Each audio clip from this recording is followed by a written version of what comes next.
예, 수험생님 안녕하십니까? 예, 이번에 문제풀이를 담당하게 될 서현입니다. 예, 반갑고요.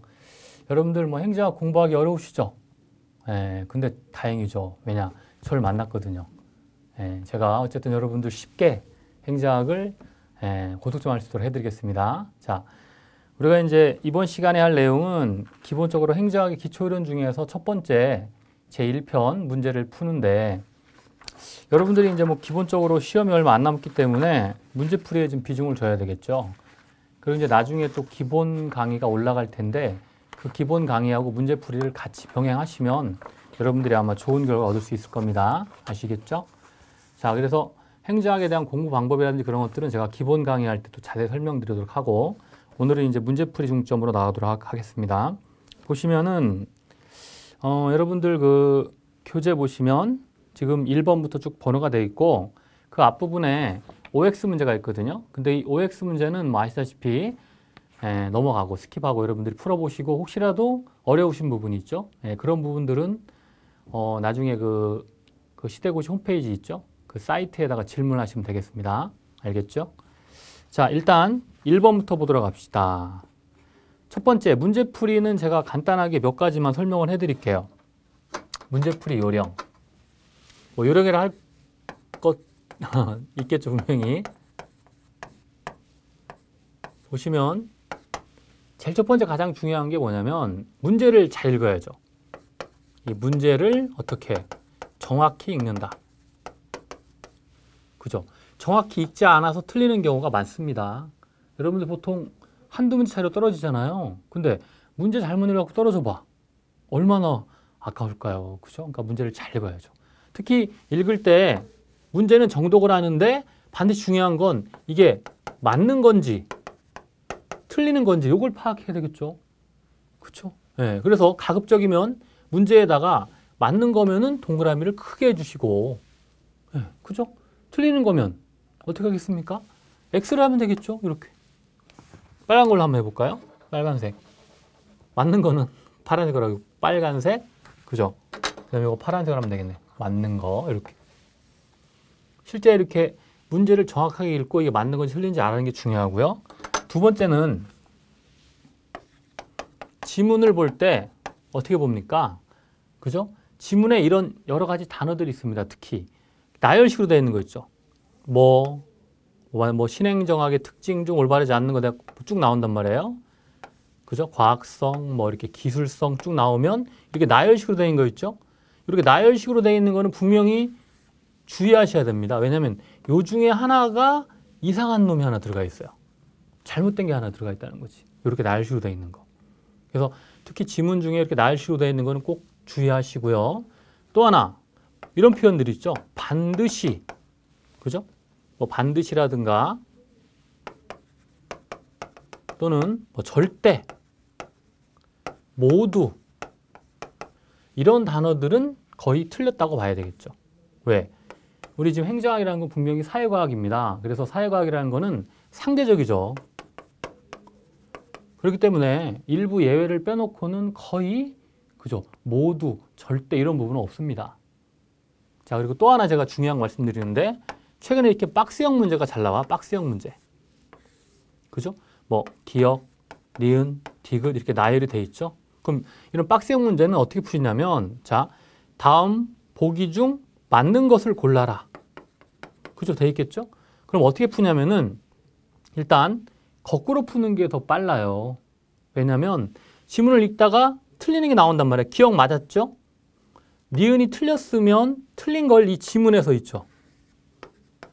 이 지문에서 솎아내는 거예요. 그죠? 그러면 니은 들어가 있는 걸 이렇게 제거하는 거지 먼저. 그러면은 답이 이제 2번, 3번 축약되면서 또 들어가면은 보통 디귿 틀렸다 그러면 여기 또 디귿이 또 들어가겠죠. 이거 틀리는 거죠. 이런 식으로 오히려 박스형 문제는 맞는 것 풀려면 틀린 걸 찾아가지고 솎아내는 방법도 아주 효과적입니다. 아시겠죠? 예, 이런 방법들.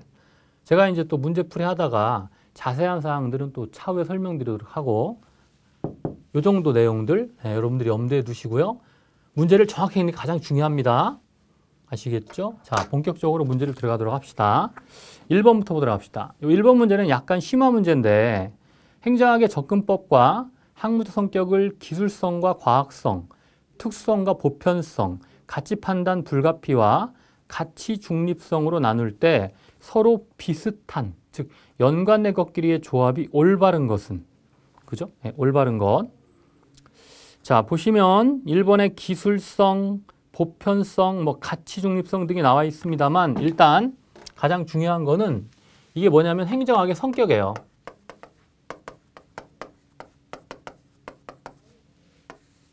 그죠? 이 성격에는 크게 이제 여러 가지가 있는데 첫 번째가 가장 기본이 되는 것이 과학성이냐 기술성이냐 이거죠. 과학성인지 기술성인지. 보통 과학성은 사이언스라고 하고요. 그죠? 기술성은 여기서 얘기하는 기술은 뭐 테크니컬 이런 부분이 아닙니다. 아트야 아트. 예술로서의 기술. 아시겠죠? 또는 사회 문제 해결로서의 기술입니다. 그래서 여기서 사회 문제 해결한다는 이런 의미죠. 아트 또는 프로페션. 이런 의미에서의 기술성이죠. 과학성과 기술성. 그래서 과학성이라는 거는 뭐 가장 쉽게 말하면 예를 들어 오늘 날씨가 춥다. 그러면 날씨가 왜 추운지를 살피는 거예요. 날씨가 왜 추운지를 밝히는 거죠. Why죠, why. 그죠?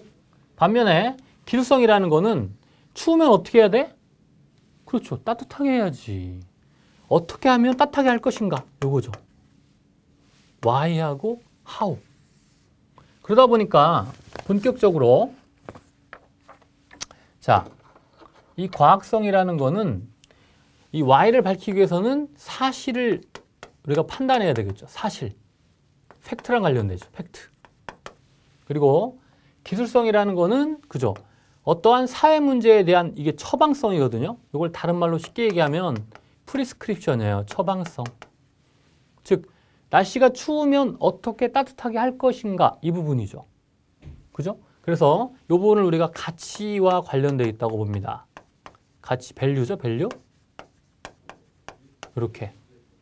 그래서 이 과학성이라는 거는 기본적으로 모든 사람들이 보편 타당하다고 믿는 보편성과 관련이 돼요. 그죠? 네, 보편성이고. 그 다음, 이 기술성이라는 거는 상대적으로 어떠한 특수한 문제 해결, 이런 측면에서 특성에 가깝습니다. 이건 제가 어떻게 설명드릴 수 있냐면은 과학성이라는 건 만약에 오늘 날씨가 더 뭐 춥다, 따뜻하다 그러면 모든 사람들이 보편적으로 따뜻하다고 느끼죠. 그죠? 혹시 뭐 춥다고 하는 사람들도 계시겠지만 그런 사람들은 약간 그죠? 예, 다른 사람과 다르겠지만 일반적으로 보편성이라는 의미는 모든 사람들이 공통적으로 보편 타당하다고 믿는 과학이죠. 하지만 이 기술이라는 거는 보세요. 어떠한 사회 문제 해결이란 말이야. 그러면 A 국가의 문제 해결, 뭐 B 국가의 문제 해결, C 국가의 문제 해결. 각각의 그 사회가 처한 환경이 다르죠. 그렇기 때문에 이 국가에 맞게 문제 해결을 해야 되겠죠. 그런 의미에서 특수성과 관련되는 거죠. 이 과학이라는 건 보편성이고 과학이라는 건 보편 타당한 원리 아닙니까? 자, 그러다 보니까 마지막 이 보편성이라는 거는 사실만을 다룹니다. 사실과 가치를 나눌 때 가치에 대해서는 절대 평가할 수가 없어요. 오늘 날씨가 춥다, 덥다지 이걸 가지고 가치를 논할 수 없다는 얘기예요. 그래서 여기는 가치에 대해서는 중립적이죠. 이렇게. 이걸 보통 가치 중립성이라고 하고요. 이 기술성이라는 거는 어떠한 사회 문제를 해결하기 위해서는 반드시 가치가 개입되어 있어야 돼요. 그죠? 이걸 가치 판단성 또는 가치 판단 이렇게 들어가겠죠? 불가피성. 그래서 지금 보시면 여러분들이 자, 딱 흐름이 있죠. 아, 과학성은 보편 타당한 거구나. 그리고 가치하고는 중립적이다. 이게 무슨 얘기냐? 가치에 대해서는 평가하지 않겠다는 얘기입니다. 반면에 기술성은 어때요?